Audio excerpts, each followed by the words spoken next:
Hi punters and welcome to another Saturday racing preview video. Of course, this is the Around the Tracks making a return because I just had a look at Morphettville and the Eagle Farm meetings, and I just had to get some tips out for them. There's some really nice value to be made, and there's some really nice bets that I think we can, in between the Caulfield and Randwick races, we can make plenty of profit out of. So first of all, we're going to get into Morphettville. Good for at the moment. There's a bit of showers about around Adelaide, but so we could be working that soft 5 range, but at this stage working with a good 4, and we're not going to have to go very far. I think the first race, the card presents a really nice horse, very short. It's number 11, Just Zareen. She is very short, but she's a very good filly out of Zoo Star for Tony McAvoy. Had a massive boom on this horse. Obviously, last preparation, it started favourite after being extremely well backed in a Group 3. At Doomben, it was beat by Sun City on that occasion, which is not too bad form, but then it gets even better. It went around $1.90 in a Canterbury race, and it was beaten by a horse called Castle Vecchio. So, I mean, there's some good merit behind some of its form, and then it went over to New Zealand and finished 5th in a Group 1 over there. So this horse got a stack of ability. It really just should be winning this, going around and winning, especially with Brent Vorster. It's drawn barrier 4. I think it'd be extremely hard to beat. So that's race number 1. Number 11, Just Zareen, at the short odds of $1.70. I think the Brent Vorster and Tony McAvoy combination will be... Sorry, I think the Brent Vorster and Tony McAvoy combination will continue into the second race. They've got a nice one again in Beauty going around, resuming this preparation. It's drawn barrier 1, which I think it looks to be quite nice, and its recent trial at Cranbourne was terrific. It beat Prey by 3.5 lengths and just did so quite under its own steam. This horse got a lot of form behind it. Look at last prep, 2.3 lengths behind Swift Sis and 0.2 length behind Causeway Girl. I think that's extremely good form to bring into this. Obviously, it's first up here, 1100 metres, but benchmark 75 really should be winning, and from where it's drawn, it should get the box seat run. With a bit of luck, it'll be winning this race quite easily. So I think we should get off to a good start at Morphettville. Race number 2, number 1, Beauty, to complete a double for Brent Vorster and Tony McAvoy, and in Beauty, $2.40. Race number 3, we haven't looked. We're not going to go into that one. But race number 4, I like number 3, Parry Fire here. It was a terrific return last time out at Morphettville. It won brilliantly, beating Arrow Lane. Wanted to do a stack ride. It really ran off the track, but showed a lot of ability there to really savage the line, finish over the top of them with a powerful sprint. And if we get that soft range again, I think this horse will really appreciate that. But from what I've seen, I think $5.50 and $2 a place represents some pretty good value for a horse that won like a very nice winner. And I think despite it clearly having a few problems, I think it'll be pretty hard to beat in this event. Albeit I'm worried about winning partner number 4. I think that's got it's a good horse with a bit of ability, as well as number 1, Dexalation, who's been out for a while. So it's a very nice race. But based off the ability and what I've seen first up, I think number 3, Parry Fire, represents a good each way value. So $5.50 and $2 the place. It's race number 4, number 3, Parry Fire. Moving on into race number 5, and I found another good bet here to get on. I think number 4, Muntaha, will be very hard to beat in this race, paying $4.80 and $1.80 the place. Obviously, well short of its ideal distance. This is a horse that went around in the Melbourne Cup, of course, last year by Cross Counter. It was well spec'd on that occasion as well. So this is a horse that has only ever competed in Group 2, Group 1 company. And it finds itself now, in a very winnable race, albeit over the 800 metres. But I think they're going to go out pretty hard. And for a horse that's got a lot of class, a massive class edge on these, despite it being short of his ideal distance, I'm hoping that class will prevail. And $4.80 and $1.80 the place looks a pretty good bet to have in race number 5 at Morphettville. It's number 4, Muntaha. Moving on into race number 7, skipping over race number 6. Race number 7, number 5, Soothing, is one of my best bets of the whole day. This horse looks extremely hard to beat for Raquel Clark and James Cummings. He doesn't often send horses over there, but when he does, they've got to be a good winning chance. This horse was terrific behind Mizzy last time out. It was only 1.3 lengths off her on that occasion. Prior to that was disappointing in the Sir John Monash behind Oak Door in the Group 3 there, but I think third up here will be much better suited. Just from what I saw last start, I can see it's had a bit of improvement at the run. Its recent tick over trial is very good behind Classique Legend. I think it'll be extremely hard to beat. I think $2.70 is a great price to take about this horse. So it's race number 7, number 5, Soothing, is my best at Morphettville and one of the best of the whole day. Race number 8, the final one. I've got a little bit of value here, and it's number 4, Stealthy Lucas, in the last $10 and $2.80 the place.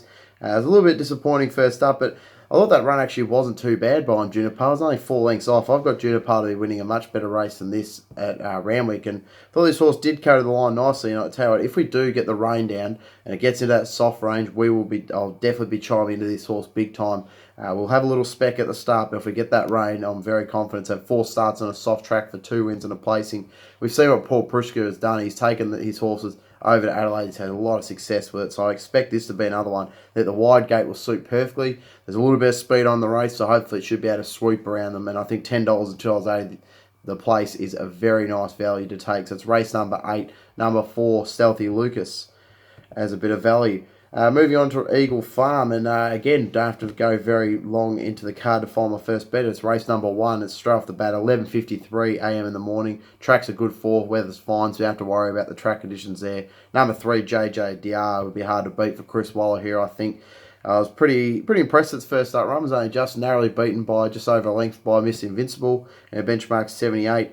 Prior to that, it was beaten 2.8 lengths by Sylvia's Mother, and it was beaten at Mildura, won at Mildura, beating Zipspur when it carried 60 kilos in a Class 1. But so this horse is up and about. It's been around the market. I think it'll be pretty hard to beat here. I think it can get across on the outside barrier, either sit just outside the lead or perhaps find the lead. There doesn't look to be a lot of pace in the race, so I think this horse will take a bit of catching, and it looks to have a little bit on these, despite it being a couple of obvious key rivals. But I think this horse will be very hard to beat. So it is race number 1, number 3, JJ Dar.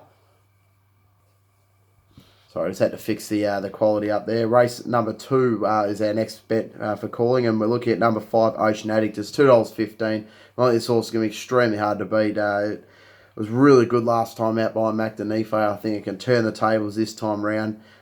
This horse will be sitting back in the ruck, and it looks to be a lot of pace in this race. So I'd say that it'll be able to use that pace, sit from its barrier 6, really be able to sweep around them and finish over the top of them late. So I think $2.15 is not a bad price. Starting a little bit skinny, but I still think it'll be really hard to beat. So it's race number 2, number 5, Ocean Addict at Eagle Farm.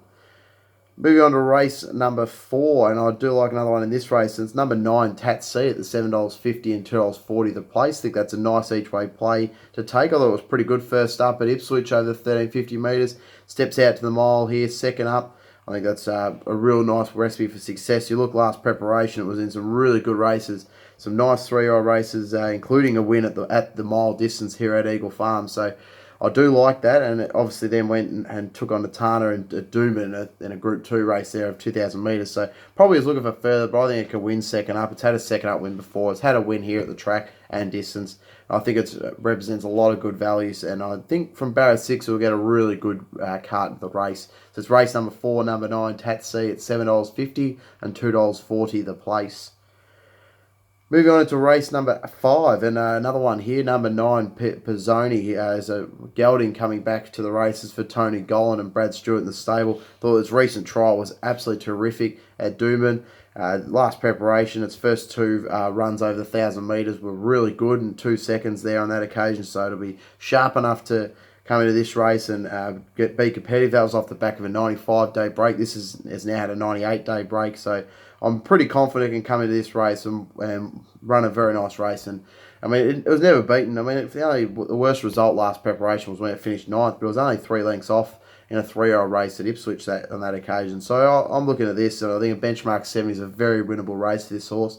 So it's race number 5, number 9, Pizzoni at the $4.20. I think $1.70 the place is a pretty good value as well. I think we can go each way with that one. Moving on into race number 6. So we've got a couple here at Eagle Farm, and number 2, Trevelyan. It looks very hard to beat for the John and Chris Miega team. Obviously absolutely flying at the moment. Chris, he's got some great horses, including Pippi going around at Caulfield. I thought this horse was very good last time out by Reckless Choice. It was back in the field and run on late. Looks to be a bit of speed in this race. Prior to that, it was finished behind looks like Elvis, who goes around as a favourite in the feature race. Coming up very shortly that I'm about to speak about, but I think this horse just is drawn well. I mean, it has to get maybe a little bit of luck off barrier 3, but I think it'll, with the amount of pace in the race, it'll be able to come on into it and finish over the top of them late. So it's race number 6, number 2, Trevelyan at $2.30. Moving on now into race number 7. I've got race number 8. and it's the Maker's Mark Open Handicap over the 18 and 35 metres. And I think number 3, Winning Ways, is massively over the odds here for Gary Noonan, the trainer, and he got Matt McGilvray in the saddle. It was disappointing first up over the 1350 metres, but it's definitely not its ideal distance range. It now steps out to the mile. It's had 5 sort of starts at around this trip and has had the 4 wins. So I think this horse will be right up to this and can definitely win this race second up here. And I think $16 and $4.20 is one of my best each way plays of the day. This is a horse that, of course, one being Dawson Diva at Doomben. It was a 3-year-old fillies Group 1 race. So this is a Group 1 winner that we're looking at here, and I think that she can definitely win here, stepping up to the 800 metres second up, and I think that we're getting a great price to find out. So it's race number 8, number 3, Winning Ways at $16 and $4.20 the place. Race number 9, got another one to mention. It's number 10, Snits for Matt Dunn. Now this horse is still potentially chasing a Kosciuszko and Jimmy Byrne in the saddle. It's been a little bit unlucky in its first 2 starts. Probably should have done a bit better at first up. At Marillaba, it was quite disappointing. It was $1.70 favourite. Then it was beat by Scolopini in an open race there, but comes back here to a benchmark 85. And I think that it's drawn to get a really good run from barrier 2. And I think $7.50 $7 now and $2.40 the place represents a bit of value as well. So there's my around the tracks preview of Morphettville and Eagle Farm. Go check out my social media pages. I'll be popping them on there as well, of course, with all of my other tips. Good luck for your following tomorrow. Hopefully we grab plenty of winners after a pretty disappointing week last week, and but I'm sure we'll bounce back. We always do. So looking forward to tomorrow. Enjoy the races and happy punting tomorrow.